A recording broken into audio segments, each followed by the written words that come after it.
সম্প্রতি যখন নাজরিন ইব্রাহিম তারাবারে তার তৈরি কৃত্রিম নদীতে লক্ষ লক্ষ পোকামাকড় ছেড়ে দিলেন, তখন পুরো বিশ্ব এক মুহূর্তের জন্য হতবাক হয়ে গেল। মানুষ অবাক হয়ে গেল যে এটি কী ধরনের পদক্ষেপ। বিশ্বজুড়ে যখন কৃত্রিম নদী তৈরি করা হয়, তখন মাছ ধরা বিক্রি করার জন্য সেগুলিতে মাছ ছেড়ে দেওয়া হয়। কিছু লোক কুমিরের মতো প্রাণীদের জন্য বিশেষ এলাকা তৈরি করে যাতে পর্যটন বৃদ্ধি পায়। কিন্তু ইব্রাহিম তারাওয়ার এমন কিছু করেছিলেন যা তাবাকের সাথে কেউ করেনি। তিনি কুমির বা বিরল মাছকেও রেহাই দেননি। পরিবর্তে তিনি এই ধরনের একটি প্রাণী বেছে নিয়েছিলেন। বিশ্বের বেশিরভাগ মানুষ এটিকে কাঠ কাটার যন্ত্র অর্থাৎ বিভার বলে মনে করে। কিন্তু প্রশ্ন হল, শুধু বিভার কেন? ইব্রাহিম তারাওয়ারের আসল উদ্দেশ্য কী ছিল এবং কিভাবে এই প্রাণীরা এই নদীর তলদেশকে কেবল একটি সভ্য স্থানেই নয়, বরং একটি প্রাকৃতিক জীবন ব্যবস্থায় রূপান্তরিত করতে পারে? আজকের ভিডিওতে এই সমস্ত কিছু জানা যাবে। তাহলে ভিডিওটি শেষ পর্যন্ত দেখুন। যদি আমরা বরকিনা গণহত্যার সাম্প্রতিক ইতিহাসের দিকে তাকাই, তাহলে আমরা এমন একটি সত্য দেখতে পাব যা সেখানকার লক্ষ লক্ষ মানুষের জীবনকে দুর্বিষহ করে তুলেছিল, এবং সেই সত্যটি ছিল পানির অভাব। এটি এমন একটি সমস্যা ছিল যা কেবল মানুষকেই প্রভাবিত করেনি, বরং ফসল, প্রাণী, এমনকি জমির শ্বাসপ্রশ্বাস বন্ধ করে দিয়েছিল। পুরো গ্রাম শুকিয়ে গিয়েছিল, মানুষ কূপ খনন করতে করতে ক্লান্ত হয়ে পড়েছিল, আর মহিলারা কলকারখানায় যাতায়াতের পর যে জল নিয়ে আসতেন তা প্রায়শই দূষিত হতো অথবা পথে কোথাও ফুরিয়ে যেত। এমন পরিস্থিতিতে যখন কোনো শিশু তৃষ্ণায় কাঁদত, তখন মায়ের কাছে প্রার্থনা করা ছাড়া আর কোনো উপায় ছিল না। এক চুমুক জলের জন্য মানুষ তাদের সম্মান, জমি, এমনকি নিহতদের সন্তানদেরও বন্ধক রাখতে বাধ্য হয়েছিল। এই সময় বৃষ্টিপাতও কমে গিয়েছিল এবং প্রকৃতিও রেগে গিয়েছিল বলে মনে হয়েছিল। কিন্তু এমন সময়ে একজন তরুণ নেতার আবির্ভাব ঘটে, যার নাম ইব্রাহিম তারাওয়ারে। তার আগমনের পর কেবল স্লোগানই উত্থাপন করা হয়নি, বাস্তব পদক্ষেপও নেওয়া হয়েছিল, এবং এই পদক্ষেপের সবচেয়ে বড় পদক্ষেপ ছিল একটি কৃত্রিম নদী নির্মাণ। হ্যাঁ, যখন পুরো বিশ্ব কেবল বাঁধ এবং জলাশয়ের ওপর মনোনিবেশ করেছিল, তখন ইব্রাহিম ভেবেছিলেন যে যদি প্রাকৃতিক বৃষ্টিপাত না হয়, তবে কেন তিনি নিজেই একটি নতুন পরিবেশ এবং একটি নতুন ব্যবস্থা তৈরি করবেন না। এই চিন্তাভাবনা মাথায় রেখে একটি বিশাল পরিকল্পনা শুরু করা হয়েছিল, যার মধ্যে শত শত কিলোমিটার দীর্ঘ খাল খনন করা হয়েছিল, জমি চাষ করা হয়েছিল এবং বৃষ্টির জল সংরক্ষণের জন্য একটি বড় কৃত্রিম নদী অস্তিত্ব লাভ করেছিল। প্রথমে লোকেরা অবাক হয়েছিল। কেউ কেউ এটা নিয়ে মজা করেছে, কেউ কেউ বলেছে এটা অর্থের অপচয়। কিন্তু এই পরিকল্পনার প্রথম বছর পার হতেই ফলাফল সবার মুখ বন্ধ করে দিয়েছে। যেখানে আগে ফসল শুকিয়ে যেত, এখন সেখানে সবুজের ঢেউ শুরু হয়েছে। কৃষকদের চোখে আশার আলো দেখা দেয় এবং গবাদি পশুরা পরিষ্কার পানি পেতে শুরু করে। এই কৃত্রিম নদী কেবল পানির ভাণ্ডার ছিল না, বরং এটি একটি নতুন জীবনের প্রতীক হয়ে উঠেছে। গ্রামের যেসব শিশু নদী না দেখেই বড় হচ্ছিল, তারা এখন পানিতে ফুল ফোটাতে শুরু করেছে। যে কৃষকরা আগে কেবল বৃষ্টির জন্য প্রার্থনা করত, তারা এখন নিজেরাই ফসলে পানি দিয়ে সমৃদ্ধ হয়েছে। পরিস্থিতির উন্নতি হতে শুরু করে, মানুষ নতুন জমিতে কাজ শুরু করে এবং আশেপাশের এলাকায় ছোট ছোট ব্যবসা প্রতিষ্ঠান গড়ে ওঠে। সরকার এই পরিকল্পনার নাম দেয় আওয়ামী ইনকিলাব এবং ইব্রাহিম তারাওয়ারেকে একজন মসিহা হিসাবে দেখা হয়।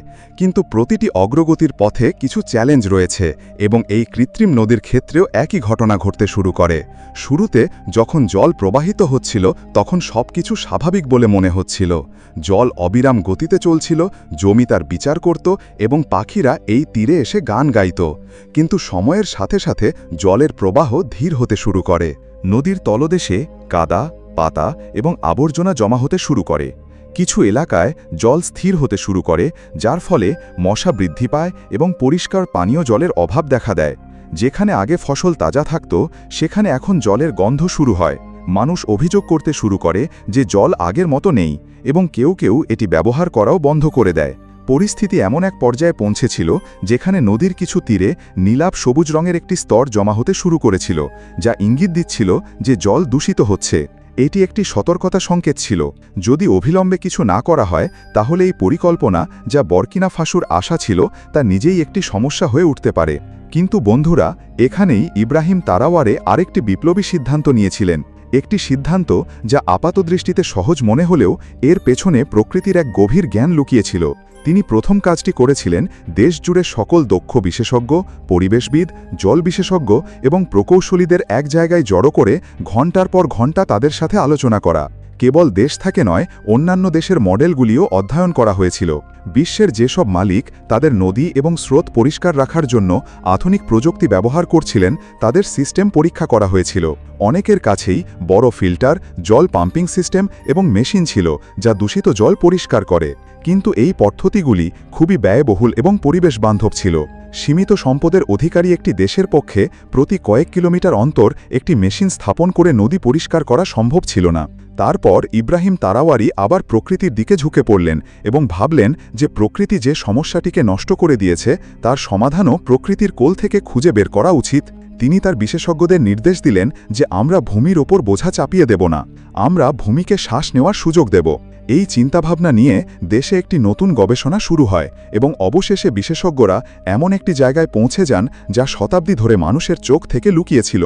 ওটা ছিল বিভার। বিভার হল একটি বিরল মাঝারি আকারের প্রাণী যা সাধারণত উত্তর আমেরিকা, ইউরোপ এবং কিছু বিশেষ অঞ্চলে পাওয়া যায় এবং তাকে প্রকৃতির প্রকৌশলী বলা হয়।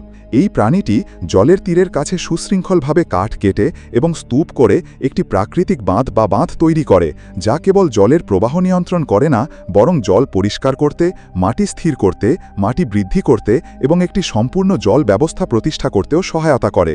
বিভারের জাদু হল যে যেখানেই বাস করে সেখানেই জীবন ফিরে আসে। ইব্রাহিম সিদ্ধান্ত নেন যে কৃত্রিম নদী পরিষ্কার করার জন্য দামি মেশিন স্থাপন করা হবে না, বিদ্যুৎ কেন্দ্র স্থাপন করা হবে না, বরং বিভার ছেড়ে দেওয়া হবে। এই সিদ্ধান্তটি অদ্ভুত, বিশ্বের জন্য অবিশ্বাস্য এবং অভিজাতদের জন্য মজার ছিল, কারণ তারা জানত না যে এই ছোট, নিরীহ দেখতে প্রাণীগুলি আসলে পৃথিবীর সবচেয়ে বুদ্ধিমান এবং পরিশ্রমী নির্মাতাদের মধ্যে একটি। কয়েক সপ্তাহের মধ্যেই যখন বিভারগুলিকে কৃত্রিম নদীর তীরে ছেড়ে দেওয়া হলো, তারা কোনো বিরতি ছাড়াই, কোনো শিক্ষা ছাড়াই, কোনো নির্দেশ ছাড়াই তাদের প্রাকৃতিক কাজ শুরু করে। তারা নদীর তীরে বেড়ে ওঠা নরম গাছগুলিকে চিবিয়ে খেতে শুরু করে।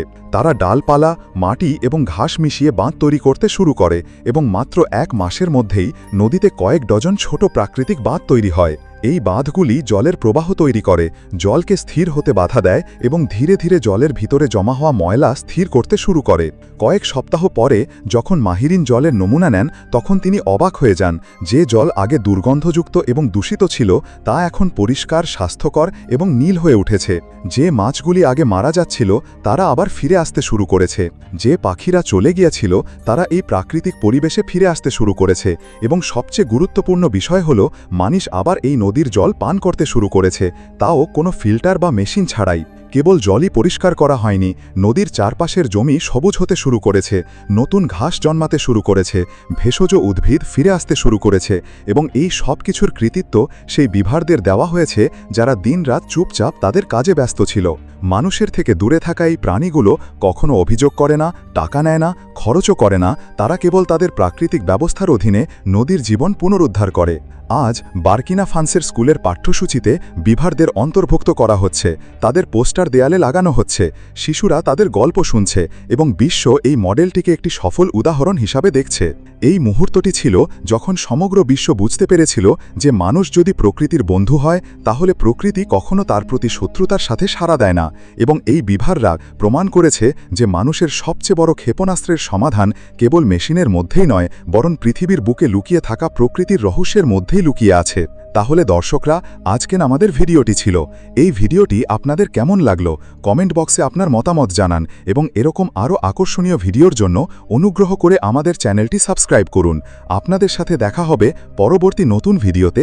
ভালো থাকুন, সুস্থ থাকুন।